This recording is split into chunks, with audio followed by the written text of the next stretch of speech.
Yeah. And aside from that, I will also, perhaps I need to,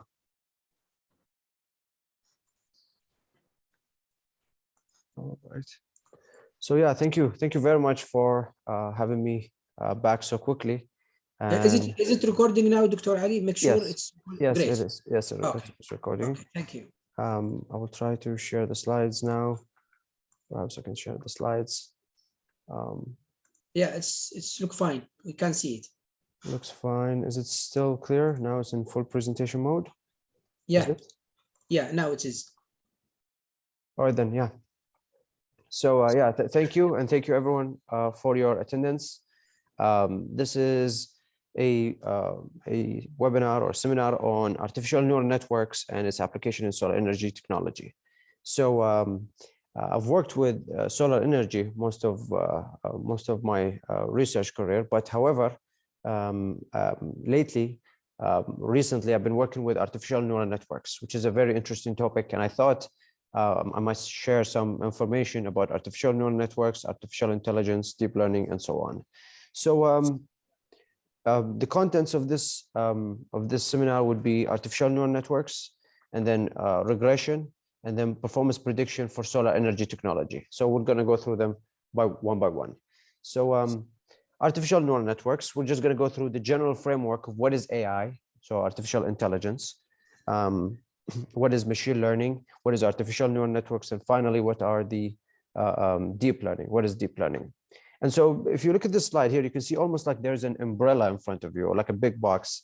And this one has artificial intelligence on it. So it's artificial intelligence. And within that, we have machine learning, neural networks, and deep learning. So within each one of them, we have these concepts. So let's introduce these concepts one by one. How we'll introduce them? We'll introduce them by saying, what are they? Why do we use them? And how? How do we implement them? And so you probably have seen a lot of these examples that I will show you now. You can see on screen, for instance, car communication, object detection, surveillance activities, optimum route, calculating the optimum route in a GPS for navigation. You can see all these different applications, some of which you have seen in real life and some of which you have seen in movies. And you might wonder, how does it work? How does it actually work? Like, how does a camera actually recognizes the people you can see here on the top right corner of the slides? How can it recognize that those are people versus the background surrounding them? So how does it tell the difference? How do cars communicate? How are they aware and how they communicate between each other automatically? And so this is all related to artificial intelligence. Now, before I go into the definition, maybe I can give you an easy way to define it. Think, what is artificial? Like, if we can construct the phrase artificial intelligence, what's artificial? Anything that we synthesize is artificial, basically. So a computer is artificial, and a robot is artificial, and so are any other device that we have. They're all artificial. They're not, they don't stem out of nature. They don't come out of nature. And then intelligence. What's intelligent? It's intelligent means it's independent. So it's capable of learning, it's capable of reasoning and interacting with the environment around it independently. So this is the concept of artificial intelligence, is to have an artificial independent entity that is capable of reasoning or learning and also interacting with the environment around it. So that's the concept of artificial intelligence. And this is what we're here to study. So if I wanted to sort of present this here, I would say that artificial intelligence is a branch of computer science which focuses on creating systems that are intelligent and they're also independent.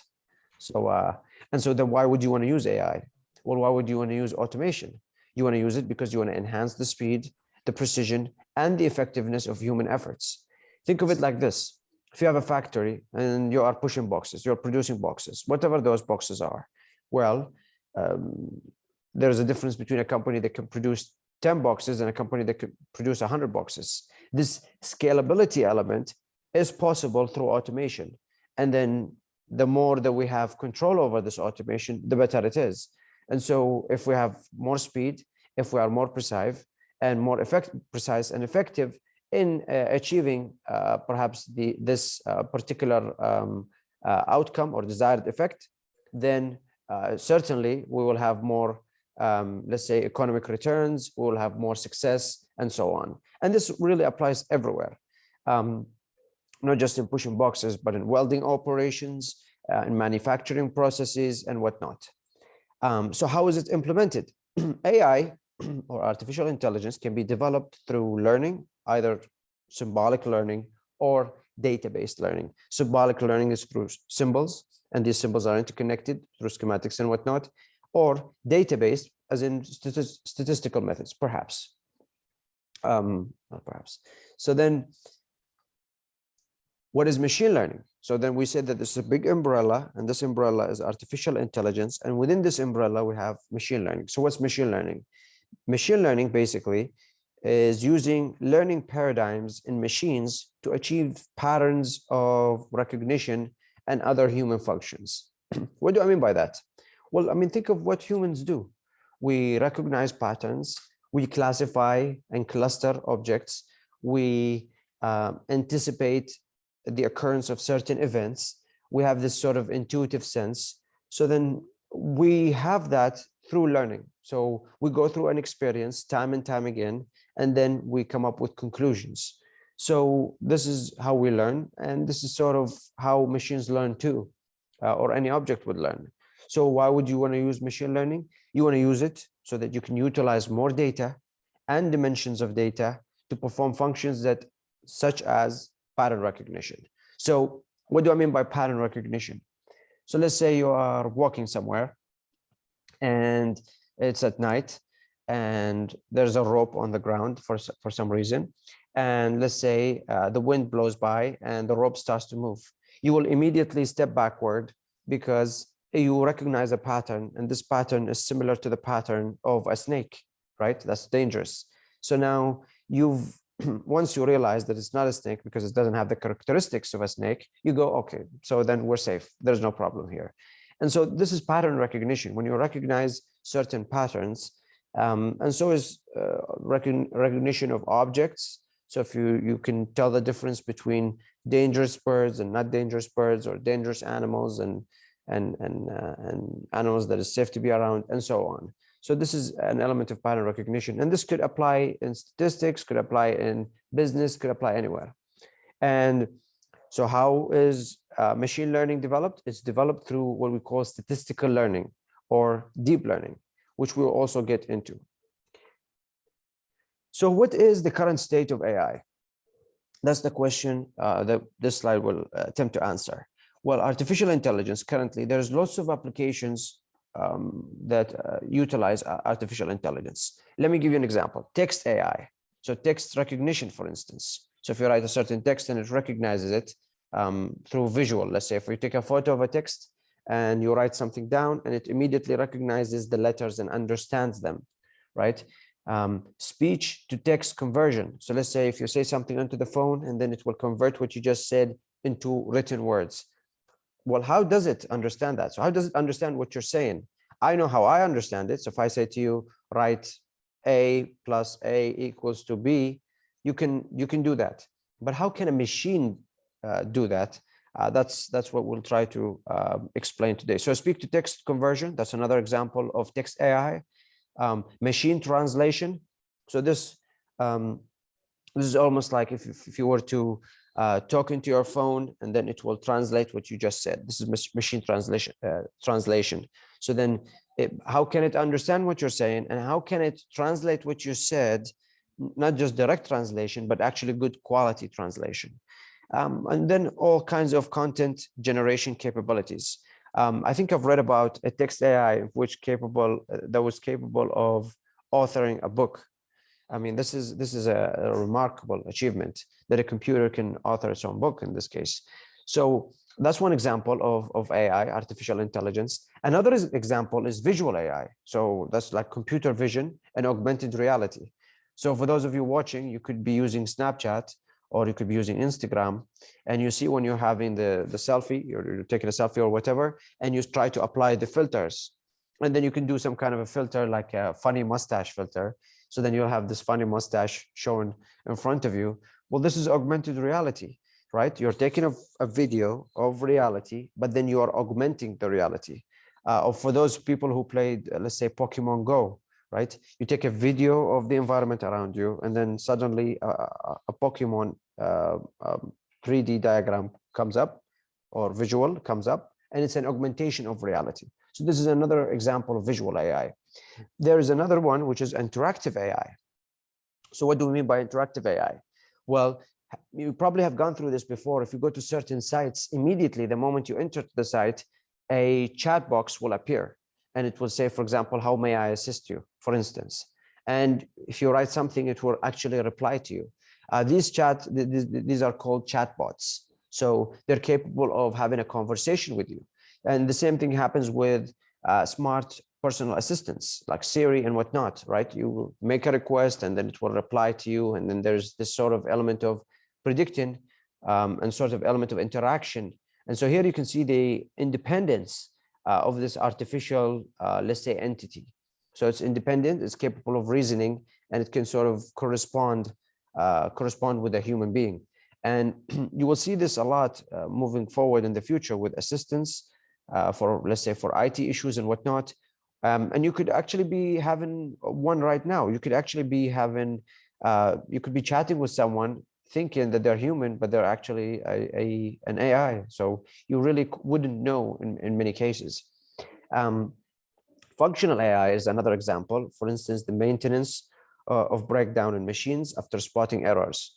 So again, this is independent. So then the machine, so then you can think of what is the suitable maintenance route for breakdown maintenance, for instance, and even reliability maintenance, where the machine or the AI, artificial intelligence, would sort of see the trend and then predict when the breakdown will occur and how to deal with it.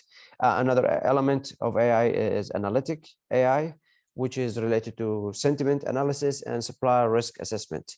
So again, if you have a company and you want to calculate everything, you got lots of data, lots of reports, lots of information, financial and so on, risks.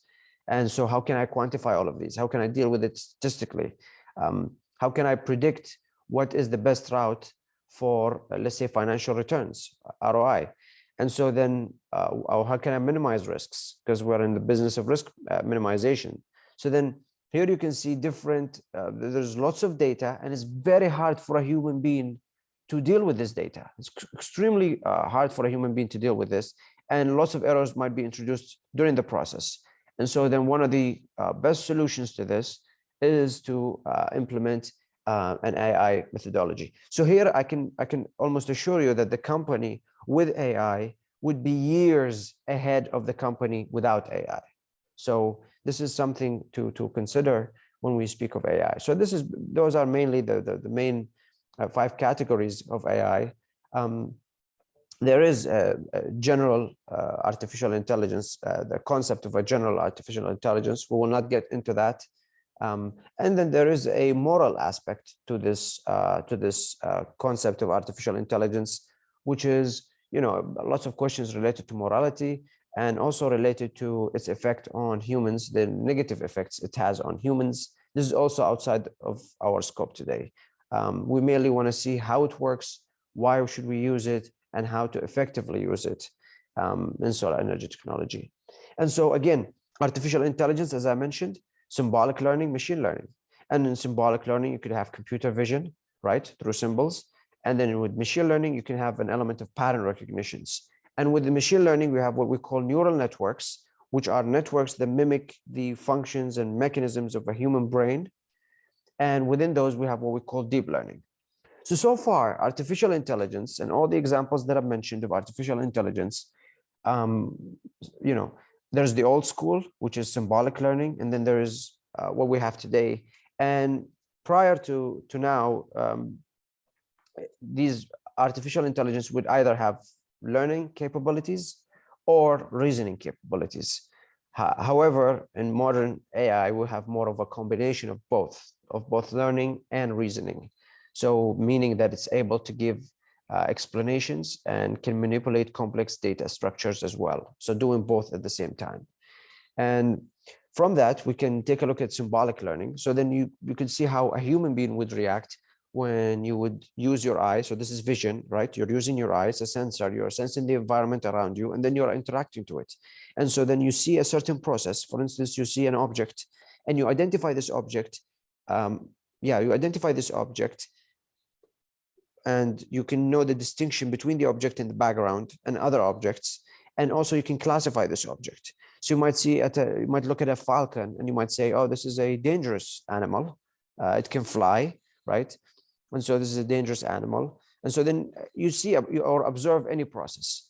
So this is in symbolic learning. This is an area of computer vision. And then you interact with this by avoiding it or by trying to capture it if you want to capture. So this is an element of interaction. Interaction represents robotics. So through symbolic learning, we can deal with robotics, an area of robotics or an area of computer vision. Another one is machine learning. And this is the one we will focus on today, which is machine learning and specifically artificial neural networks. And with machine learning, we think about the human brain. If you look at a human, their brain allows them to interact with the world and be independent. And so what else do they have? So then they have an ability to interact with the world. So what if we can mimic the functions of the human brain, and then we can implement that into a robot? Then we will have a robot that can learn and achieve an artificially intelligent robot. So this is basically the area that is the emergence of both artificial intelligence and robotics. You will have artificially intelligent robots. So now, and you know why you need this. So if you have a robot that is incapable of being independent or being intelligent, is not intelligent, then in many cases, in many environments, it may cause severe hazards, may cause hazards to the employees.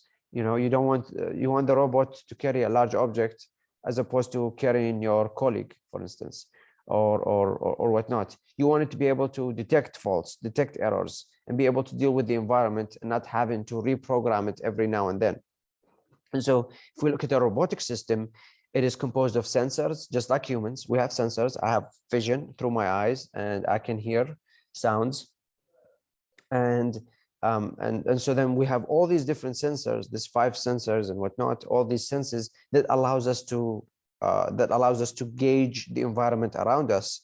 Therefore, we can sort of control and we can sort of correspond to the environment around us and interact with it. So that's interesting. What else? Actuators. So a robot has an actuator. So then these are the motors. These are all kinds of valves and all kinds of, let's say, all kinds of devices that allows it to move, for instance. So then there could be pneumatic actuators, for instance. They could be hydraulic. They could be all kinds of things that, let's say, for instance, with a human, it would be the joints that allows them to sort of move around and whatnot. So then the actuators will exert this sort of influence on the external environment of the robot. And we have AI programming in this case, and also non-AI programming. So this is simple programming, like a sequence, like, okay, this is how it works, this is how it's connected and whatnot. So this is the relationship between AI and robotics. So now we know that there is symbolic learning, machine learning. We want to focus on machine learning. And with machine learning, we said that we try to mimic the human brain. We try to mimic the functions of the human brain. And so from this, we will come to the definition of both artificial neural networks and deep learning. So let's get into artificial neural networks. If you look at what we have here, this is just a drawing, a symbolic drawing of the brain in the center. This is in purple. This is the human brain. And around it, we drew a neural network. So a network that is made of nodes that are interconnected, right? These nodes are interconnected. And these represent the artificial neural network. As I mentioned, artificial means that it's not natural. We synthesize this, we create this. And neural network, as in it mimics the neural network of the human brain, because the human brain is composed of, let's say, multiple, let's say, organs, or perhaps multiple entities, let's call them. And within it, we have neurons. And these neurons, you can see here to the right side of the screen, these neurons will have like a cell nucleus.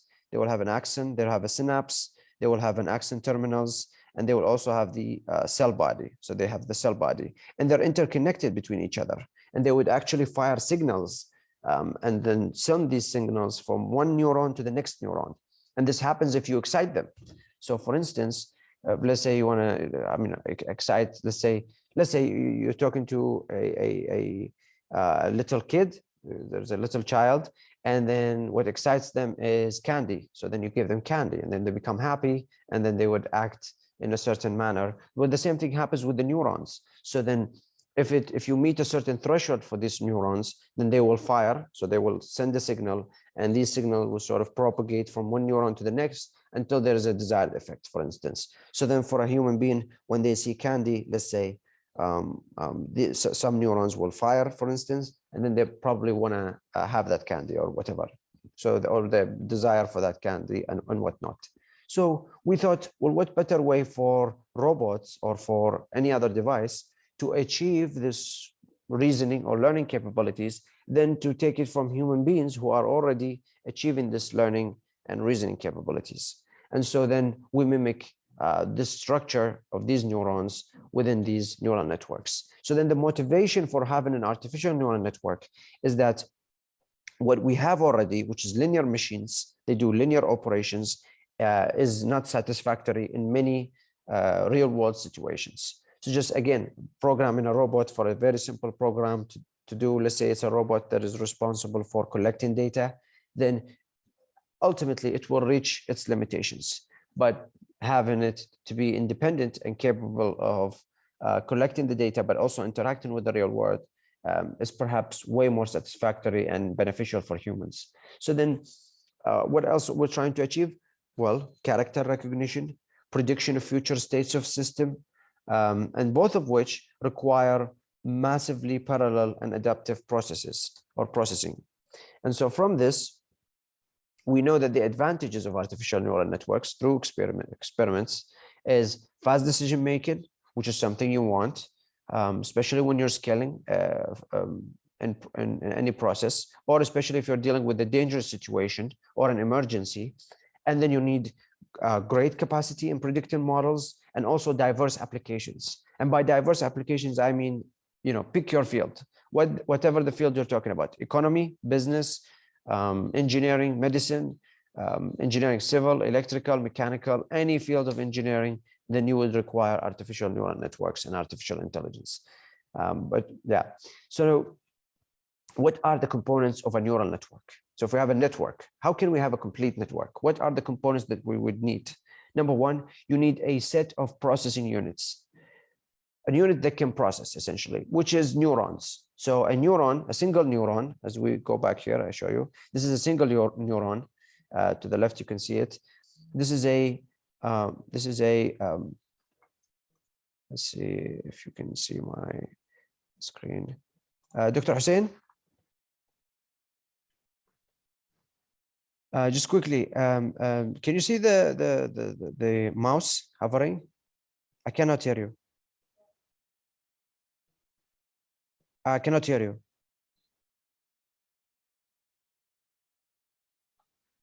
You could write this on the chat box, or do you see the mouse on the screen?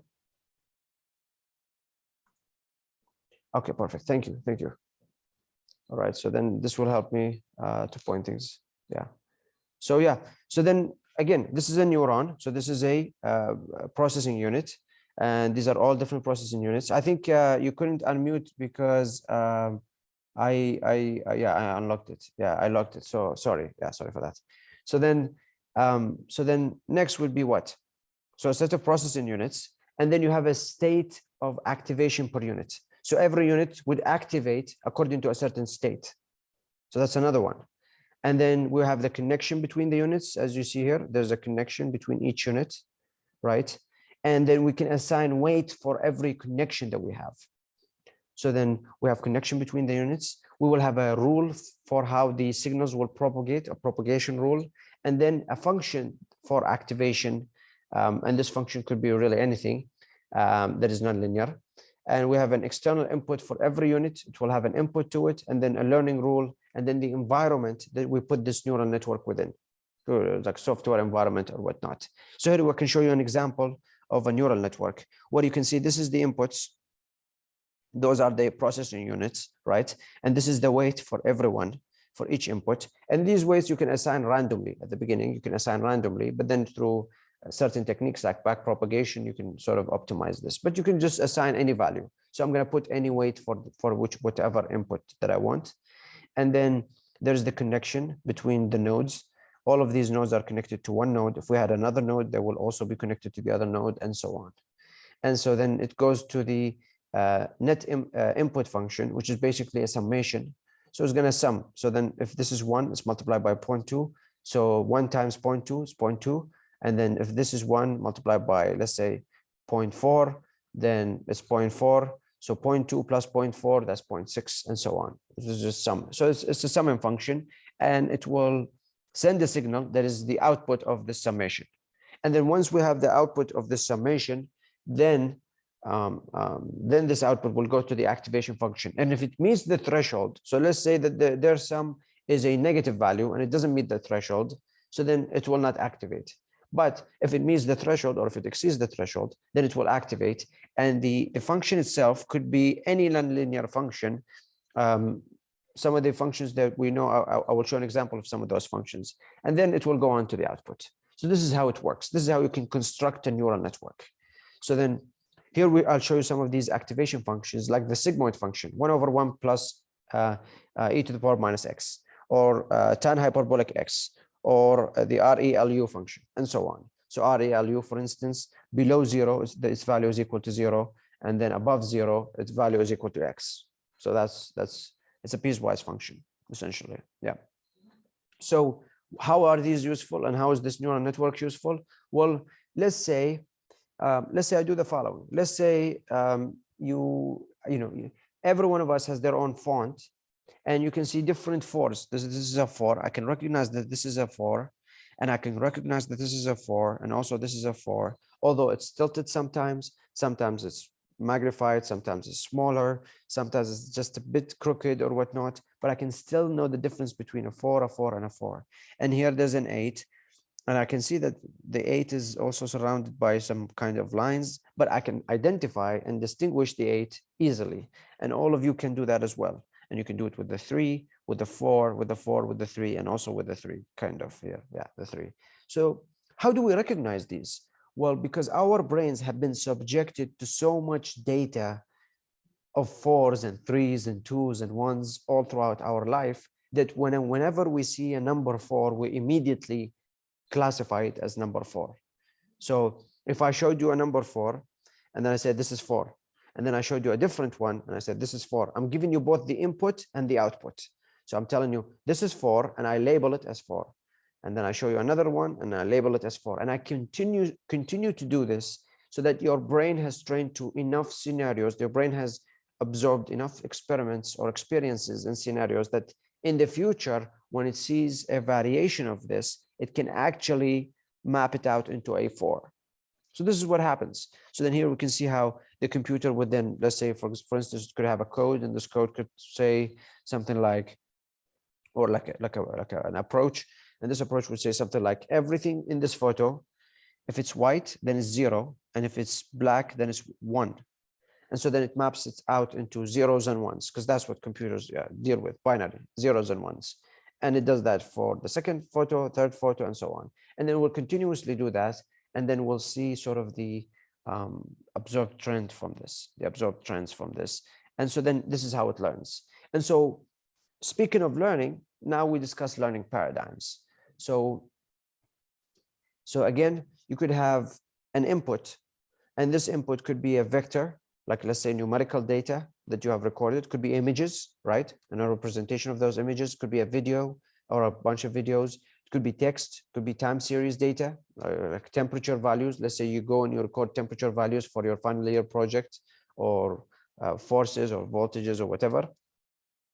And then you can do one of the following. You can do labeling, you can do clustering, and you can do so labeling, clustering, machine perception, all of which would lead you to what we call as classification, clustering, and also regression.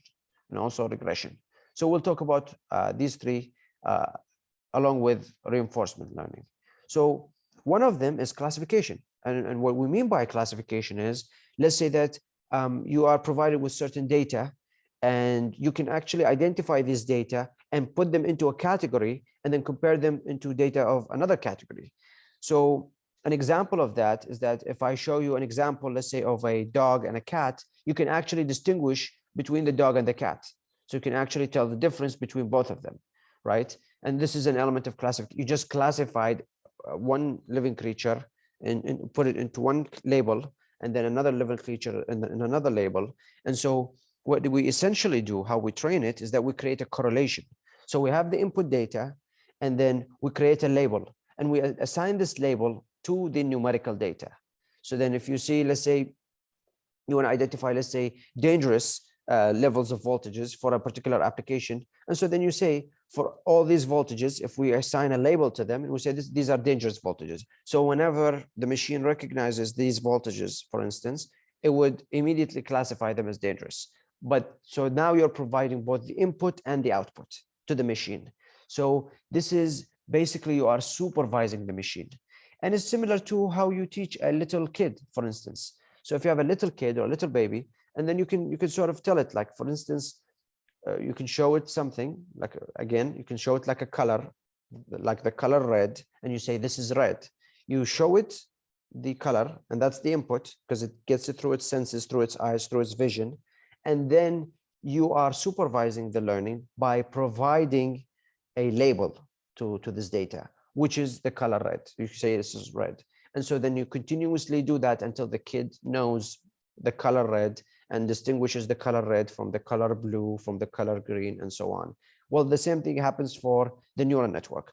So this is an element of supervised learning, and its applications are many. For instance, face detection. So you can show it enough photos of different faces, and now it can detect the face of a human being and the different faces between people and whatnot. Detects voices, so you can classify voices, so you can bring all the voices of a certain person, and then it can create sort of a signature, let's say, or a DNA for this voice. So then whenever it hears this voice again, it can immediately recognizes this voice. Object identification, again, this goes back to what we mentioned at the start of the seminar, which is, how can a computer know the difference between a human being and a chair, or between a cat and a dog, or between a dangerous object and a non-dangerous object? And this is through classification. So that's one of the things. Gesture identification, so you can identify gestures. So it could be a dangerous one, or it could be whatever. So this is one of them. It's also classification of text, text classification. And an example of that would be for surveillance and for security. So for instance, this is how some agencies can recognize terrorist activities or suspicious activities. So they see the text, and if the text has certain keywords, then it will classify it as, let's say, as terrorist or suspicious activity and whatnot. So here you can see all the examples and the utilities of having classification learning. And here I show you an example is, if you would to scan a document that you have written with your own hand and with a phone, then how a neural network will actually understand the document. So let's say you write the word apple on a document and then you scan it. And so what happens is, how can it know what you just written? I can know it, but how can the computer know? Well, then it would look at every segment of the photo, of the diagram that it has scanned, and then it will take each part of it, A, P, P, L, E. And then it will say a rule, for instance, which is, let's say, 0 for every white and 1 for every black. So if the background is white, that will be all zeros, and 1 will be for the white. So for A, then you will have a binary code that represents the letter A, and a binary code that represents the letter P and L and E, and so on. And then all these binary codes are sent as inputs into the neural network, and then it will classify them. And so then it will classify them and it will send an output. So the output would be 1, which is the first letter of the alphabet for A, and then 16th letter of the alphabet, which is P, and then 16, and then 12, and then E, right? And which is 5. So then it recognizes it after it has a large library of data that it has trained on, and then it recognizes it, and then it prints it back. So in this way, the computer was able to recognize this text that has been scanned. Here I show you an example of how the computer can actually view, let's say a cat or a dog, and it will actually tell you, oh, okay, this is a cat, then this is a cat, this is a dog. It really depends on the input. So another example would be regression. So we've already talked about classification, and now we talk about regression. This is also supervised learning. So you're also providing both the input and the output. You're providing both of them to the machine in order to train it. And this is actually quite useful for hardware breakdown. So to anticipate hardware breakdown, health breakdown. So you can actually, if you have markers for someone's, although this gets a bit complicated, but also you can see the markers and you can see the trends, and you can pretty much predict perhaps some, let's say, health problems or injuries or whatnot. Although with health, it does get a bit confusing sometimes because of the many variables, the output of certain machines, and also employee turnover or customer churn. So then all of this occur because of regression, which is how can we anticipate what will happen next. So if I know the input will be for x-axis is 0.4, then I can somewhat predict that the output in the y-axis could be 3.7 or whatever. So then again, we are feeding it both the input and the output, and it will create a correlation between them, like a relationship between the input and the output. Here is a little example, which is, if you see, this is a logistic regression model to predict the state of happiness or sadness of a penguin, right? So let's say we have multiple inputs, and then let's try to predict the happiness and sadness of the penguin. So let's say that we will have the inputs, let's say 4 inputs, x1, x2, x3, x4, and each one corresponds to a certain activity. So let's say activity x1 is if the penguin eats squids, and activity x2 if it eats small fishes, and x3 if it's hit by another penguin, and x4 if it eats crabs. So then maybe if it's hit by another penguin, it becomes sad. All right. If it eats squids, it's happy.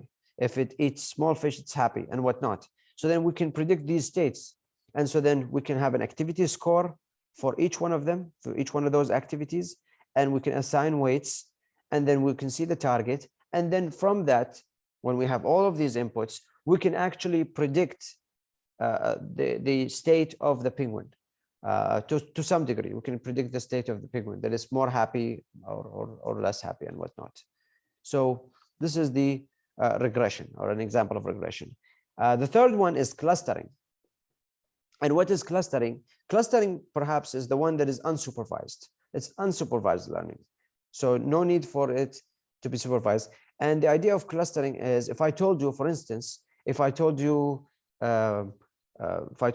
Muscat, Dubai, Baghdad, red, and then if I said, yeah, Muscat, Dubai, Baghdad, red, you would definitely put Muscat, Dubai, and Baghdad in one cluster and red in another cluster. Red is for color, and the previous cluster is for name of, let's say capitals or cities in countries. So here you can see how we can create 2 different clusters because they're pretty much, they don't belong to the same category. And this is something that a machine can do.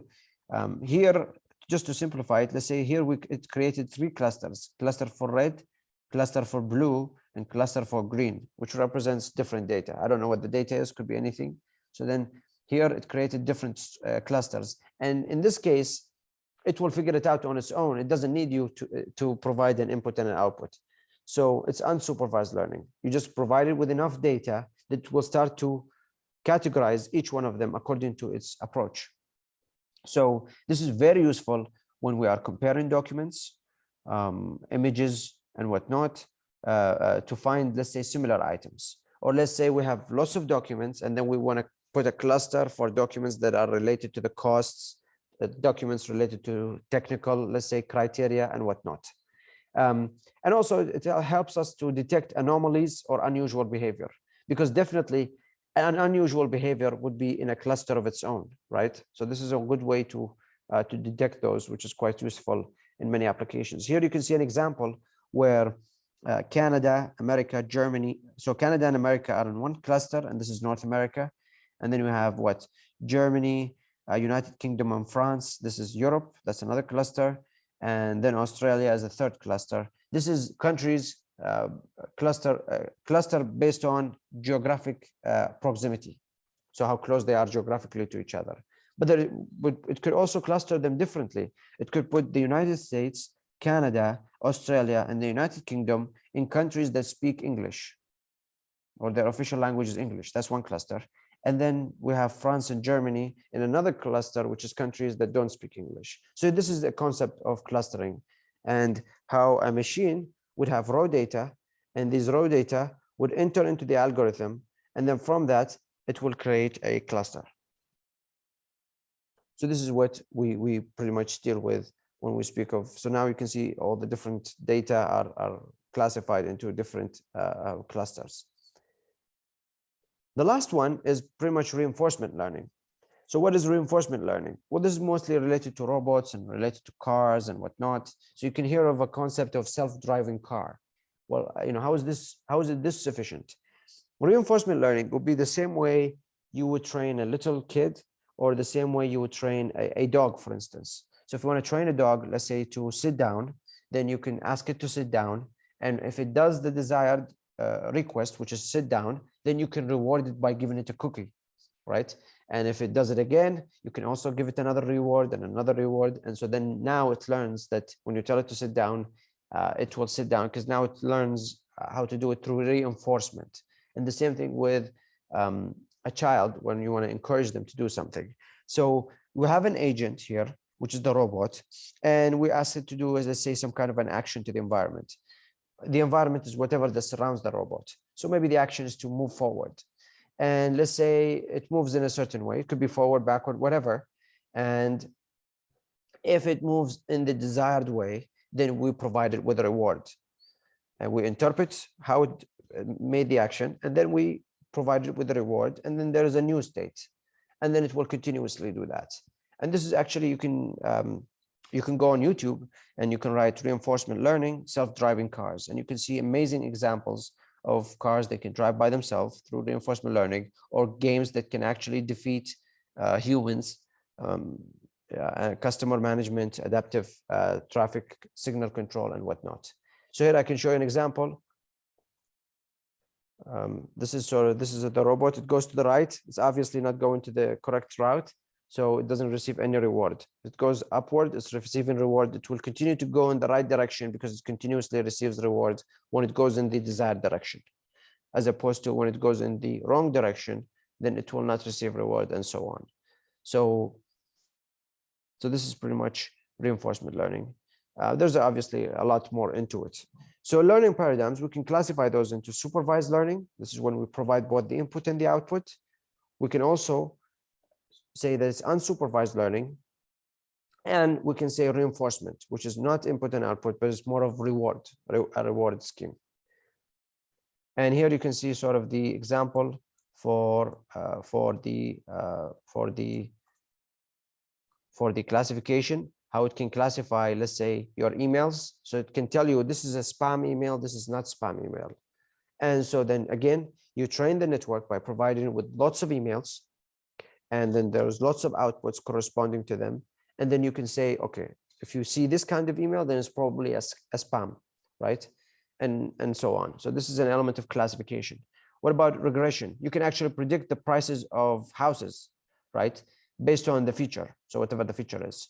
So then you can say, okay, if it's a 2-bedroom house, if it's this area, if it's this area code and whatnot, then it will have this cost, and so on. And finally, clustering, which is identifying different, let's say, different trends or different data, and then separating them into their own. So these are the learning paradigms. And here you can see sort of an example of these learning paradigms and how you would see the output or how it would look like. So, so yeah, mostly when we're dealing with neural networks, or a network, let's say, of neurons, if it's a single layer, that means just inputs that would lead to the outputs, then this is mostly linear. So this is what we already have. So it will guarantee that one solution, but that's it. However, when we talk about multiple layers, like for example, multi-layer perceptron, then we can have more than one layer. What's a layer? This is a layer. So the input, this is an input layer. There is a hidden layer in between, and then there's an output layer. So this is called MLP. It's an MLP network, and it's also referred to as MIMO. So multi-in, we have multiple inputs, and also we have multiple outputs, right? So here I'll give you an example of an MLP that will give you the estimation for, let's say, the price of a house. So if you look at it, here you say, for example, our input, let's say for bedrooms, that's one of the inputs. Let's say the value is 3. So the house has 3 bedrooms. It has 2,000 square feet, and it's a neighborhood that is mapped into, let's say, ID number 1. So then all of these will fire signals or send signals into all of the, or they are connected into all of the neurons in the hidden layer.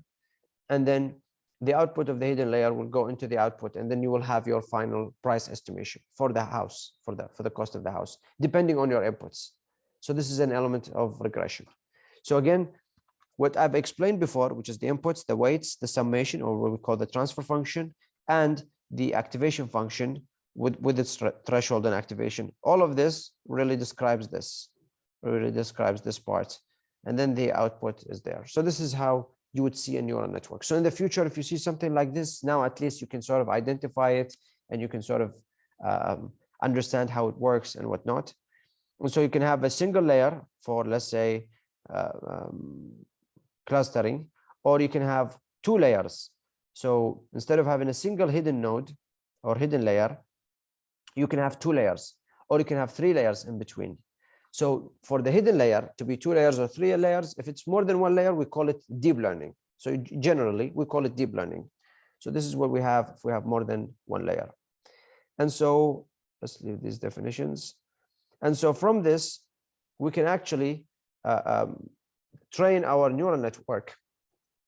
And the training happens when we have a bulk of data, is that we can get the data, and then we can specify how much percentage we want for the training process. And after we have trained it, now we try to go through a validating process where we already know the output as well. So part of our data will go for the validation, and then finally we test the neural network to see if it works or not. So, or to see if it's accurate or not. So this leads me to the next point, which is regression, which we have already mentioned regression, but essentially it's a measure of the relation between the mean value of one variable, which is the output, and the corresponding value of other variables. You might want to think of it this way. Let's say if I have a device, this device will produce this output depending on whatever inputs. So basically it has an independent variable, a dependent variable, and a number of independent variables. So then I can get those independent variables. So for example, when it comes to solar energy, if we talk about the solar cell, if you're familiar with it, which is a semiconductor device that converts the sunlight into electricity, into, let's say, electrical power, then the dependent variable, it's electrical power or thermal power, if it was a PVT or a solar thermal device, or its electrical efficiency. These are dependent variables. What do they depend on? They depend on the sun, so solar radiance. They depend on ambient temperature. They depend on the cell temperature or module temperature, the wind speed, and so on. So then how can we connect and create a correlation between the dependent and independent variables? So we create that by providing both of them. And here you can see how we can have the correlation. For example, if it's going upward here, let's say this is called a strong positive correlation. It could, if the data is more farther away, then it could be a positive correlation, but it's not strong. If it's going downward, let's say it's a negative correlation between the y and the x. And if, let's say, if the data are completely dispersed, then we can say that there is no correlation. So then nothing really has been achieved. And you want to, let's say, create a fitting. You want to fit the data or interpolate the data as well. So then you could underfit them. So this is not enough fitting, right? You can have a balanced fitting. So this is, you are doing a really good fit for the data that you have. Or you can do overfitting, which is also a mistake and a problem that tends to occur sometimes, overfitting. So you want to sort of be right in the middle with regards to that. And this is the final part of the presentation, which is performance prediction. Speaking of solar energy technology. So I've spoke that, you know, I've been doing research in solar energy technology, and I've been dealing with, I've been dealing with 3 different technologies, which is solar cell or PV photovoltaic module, and solar thermal collector, and which is another device that one would convert the solar energy into heat through a working fluid, like a heat transfer fluid. And then there is the PVT, which is a hybrid photovoltaic thermal device. So this device produces electricity and hot water or hot air, utilizing the energy of the sun. So those are three different technologies in solar energy. And so then how can I predict their performance? Well, what are their performance matrices? So let's say, or metrics. Well, the output power. So if it's a solar cell, then it's the electrical power output, which is voltage, current, and whatnot. And if it's a solar thermal collector, then it is the useful heat gain, right? And if it's a PVT device, like a hybrid device, then it's both of them. It's both the electrical power output and the thermal power output, or the heat gain. So then I want to know these parameters. I want to predict their outcome. How can I predict their outcome? I need to create a neural network that understands that for a certain quantity of inputs, it will lead to this particular output. And so why would I do that? Well, why don't I just plug it in or just do the calculation by myself? This is what happens. There's a lot of variations that happens in the real world, and we cannot always do measurements and data collection everywhere. So sometimes we use this regression in order to predict, let's say, to predict the performance of a solar power plant in a city that has no solar power plant, or perhaps in a city that has no weather data. So you're going to have to sort of interpolate the weather data from the nearest possible city, for instance. So, and again, we have many parameters. So definitely we will see something different from our theoretical models. We will not see exactly the same as we have in our theoretical models, which are based on many assumptions. This is based more on the actual experimental data that we get from different experiences. So why use artificial neural networks in solar energy technologies? How to use artificial neural networks in solar energy technologies, and also how to utilize regression and classification to invest in solar energy is what we're trying to answer. And so if I want to do a prediction of the performance of a solar cell in time series, so time series prediction, then I can do certain things like, for example, this is applications of ANN. It could be short-term power forecasting, to anticipate how much the power, whether there's going to be a drop in power or not, according to the environmental conditions. We can estimate the energy, the performance of a hybrid photovoltaic thermal collector. We can estimate the power loss to the environment. So if it's a hot environment, for instance, or whatnot, we can detect faults, so fault detection. We can forecast how much solar energy comes to this environment, and we can optimize the maximum power point tracking for the PV or for the solar cell to produce this power. We can also even optimize the PV array inclination, so that then the angle of which it is installed, for instance, or perhaps the latitude and whatnot. So here again, now this, you are familiar with this. I brought this from a research paper that was published in 2019 in the Journal of Applied Energy. And in this paper, you can see how they are trying to predict the solar radiation. So then the output is solar radiation, and this is an MLP. This is this is the input layer, this is the hidden layer, and then this is the output layer. And then the input layer could be latitude, longitude, altitude, the month, the mean diffuse radiation, and then the mean beam radiation and whatnot. So this is an example of how you can predict the solar radiation in a particular area. So then later on, you can see whether you would want to invest in this technology or not in that particular area. Another thing, which is the solar cell. Solar cell is heavily impacted by the solar irradiance and also by the module temperature or the cell temperature. Well, all right. So now we have, let's say, these new nodes, those are inputs. And for these inputs, there's a hidden layer, and then there's the corresponding output. So then it can plot for you or predict for you or regress for you the IV curve of the solar cell in order to evaluate the performance of the solar cell. So this is an example from a research paper as well, where they use multi-layer feed-forward neural network structure, and they use different algorithms. Here they use the Firefly algorithm and a particle swarm optimization, and they take the data of 1 megawatt PV power plant in Turkey to estimate the power output by it. And this is an example of their output, how they would have, let's say, sorry, the inputs and the outputs. So then we have the solar radiation, that's the input data. And then you have the ambient temperature. And this is the change of the ambient temperature. And from it, it provides you a prediction of the PV module temperature, let's say for a certain time domain. And then you can see even more examples of ambient temperature, solar radiation, PV panel temperature, all of the inputs that will affect the output. In this case, is the PV power. You can also estimate the energy. This is another paper that is done using a different module, different neural network. In this case, it's a multi-layer feed-forward pack propagation neural network. It utilizes an algorithm that is called particle swarm optimization, which is applied to train the neural network. And it builds integrated photovoltaic thermal systems as well, and it estimates their power. So here you can see the regression. This is the measured data, and this is the predicted data. And then here you can see for the measured, what's the regression for the predicted, and so on.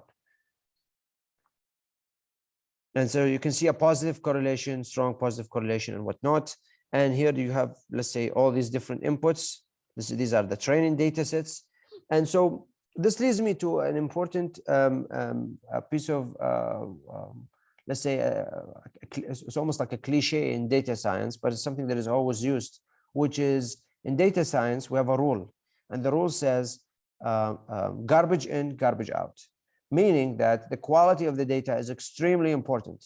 If you feed the neural network garbage data, then it will feed you garbage outputs. You have to feed it good data. So clean data, filtered data, and data that makes sense. So here you see a performance evaluation criteria, and this performance evaluation criteria could correspond to whatever inputs and whatnot. And then you probably want to judge these neural networks, so or evaluate these neural networks. This is when you start using different statistical methods. I know that we have a time limitation to the presentation, so I'm just going to mention them and not go too deep into them. One of them is the coefficient of determination, which describes, let's say, the regression model is capable of describing the data set or not. One of them is the mean absolute percentage error, the root mean square error, the mean absolute error, and the mean square error. For instance, those are different statistical methods in order to judge or evaluate our neural networks. And this is the method to calculate them, which is quite easy. I think some of you who studied math probably have been through some of those, the root mean square error, for instance. And so I would like to finally stop at this point, which is to show you some examples of artificial neural networks for civil engineering, for instance. This is for reinforced concrete building models in civil engineering. And they would like to predict the or anticipate the story drift in X direction or in Y direction, according to whatever inputs, like the soil condition, like the total building height, like the elevation of the building. And then they can have different models, and then they can predict the output or anticipate it, or perhaps the output of the PV power for, let's say, having a control system, for instance, and connected to a certain inverter. So this is more related to electrical engineering.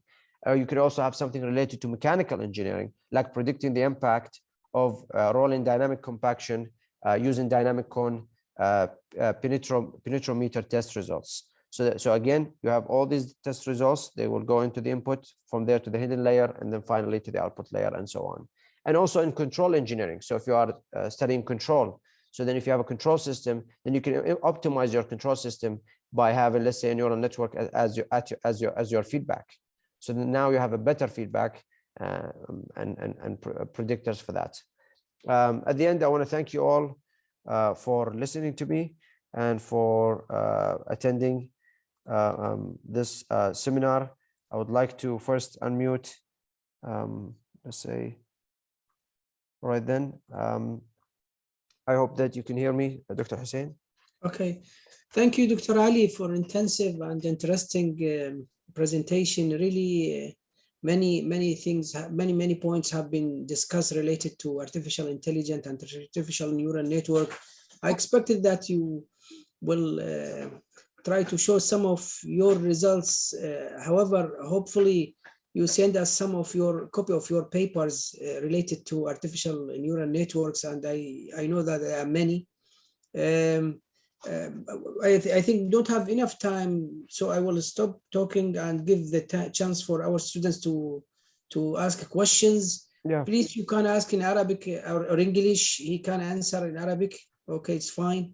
So if anybody have any question, please, it's unmute. You can directly ask the question.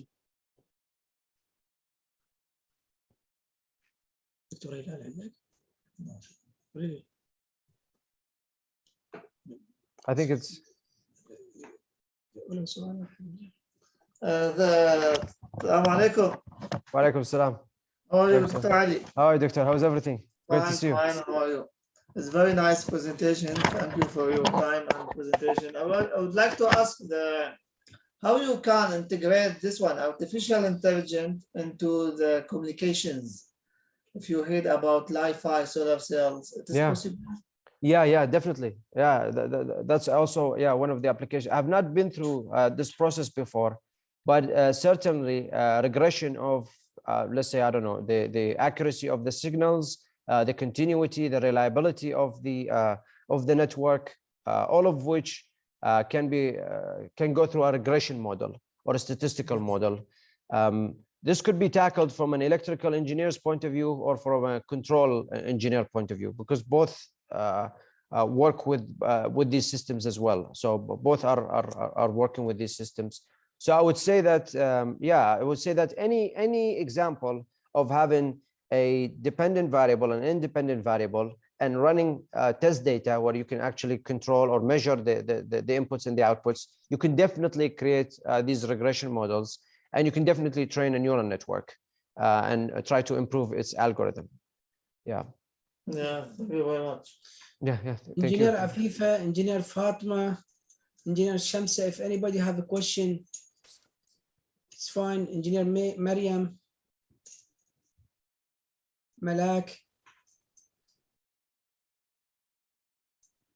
I think it's the Ramadan effect, because everyone is fasting. Yeah. Including myself. Yeah. So I think we're so I expect that there is no more questions. Besides, we passed the 1:30. So I would like at the end of this webinar to thank Dr. Ali for participating with us and for the interesting presentation. And hopefully we will invite you in more presentation in the future. Also, thanks going to the IEEE Sahara University student branch for organizing this webinar.